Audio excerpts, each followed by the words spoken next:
നമുക്ക് നല്ലൊരു കട്ട്ലേറ്റ് ഉണ്ടാക്കിയാലോ. ഇറച്ചിയും വേണ്ട, മീനും വെക്കണ്ട. നമുക്ക് എങ്ങനെയെന്ന് നോക്കാം. അതിനായിട്ട് മിക്സിയുടെ ജാറിലേക്ക് 3 ബ്രെഡ് പീസ് എടുത്ത് നമുക്കൊന്ന് പതുക്കെ പീസാക്കിയതിന് ശേഷം മിക്സിയുടെ ജാറിലേക്ക് ഇട്ട് കൊടുക്കുക. പിന്നീട് അതിലേക്ക് നമുക്ക് എരിവിനായിട്ട് 2 പച്ചമുളക് വേണം, ഒരു വലിയ സവോള 8 പീസാക്കിയത് വേണം കേട്ടോ. പിന്നീട് ഒരു പിടുത്തം മല്ലിയിലയും വേണം. ഇതെല്ലാം നമ്മുടെ മിക്സിയുടെ ജാറിലേക്ക് നമുക്ക് ഇട്ട് കൊടുക്കുക. പിന്നെ പെരിഞ്ജീരകത്തിൻ്റെ പൊടിയോ അല്ലെങ്കിൽ പെരിഞ്ജീരകമോ നമ്മൾ ഒരു 1/4 ടീസ്പൂൺ ഇട്ട് കൊടുക്കുക കേട്ടോ. പിന്നീട് മിക്സിയിൽ വെള്ളം ചേർക്കാതെ ഇതുപോലെ അടിച്ചെടുത്ത് നമുക്ക് പാകത്തിന് ഉപ്പ് വിട്ട് മിക്സ് ചെയ്ത് വെക്കുക.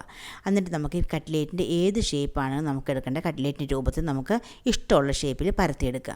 പിന്നീട് നമുക്ക് മൈദ ബാറ്ററും ബ്രെഡ് ക്രംസും വേണം. മൈദയിൽ നമുക്കൊരു ചില്ലി ഫ്ലേക്സ് ആവശ്യമുള്ള ഉപ്പും വിട്ട് ഒന്ന് മിക്സ് ചെയ്ത് വെക്കുക.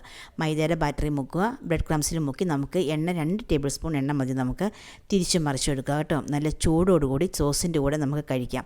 എല്ലാവരും മസ്റ്റായിട്ട് ട്രൈ ചെയ്ത് നോക്കുക. നല്ല ടേസ്റ്റാണ്. ഞങ്ങൾ ഉണ്ടാക്കി നോക്കിയിട്ട് നല്ല രുചിയായിട്ട് പറയുന്നതാണ്. മസ്റ്റായിട്ട് നിങ്ങൾ ട്രൈ ചെയ്ത് നോക്കുക കേട്ടോ. അപ്പോൾ ഞങ്ങളുടെ വീഡിയോ കാണുന്നത് ഞങ്ങൾ സബ്സ്ക്രൈബ് ചെയ്തിട്ടില്ലെങ്കിൽ ഞങ്ങളിന്ന് സബ്സ്ക്രൈബ് ചെയ്യണം, ലൈക്ക് ചെയ്യണം, ഷെയർ ചെയ്യണം. താങ്ക്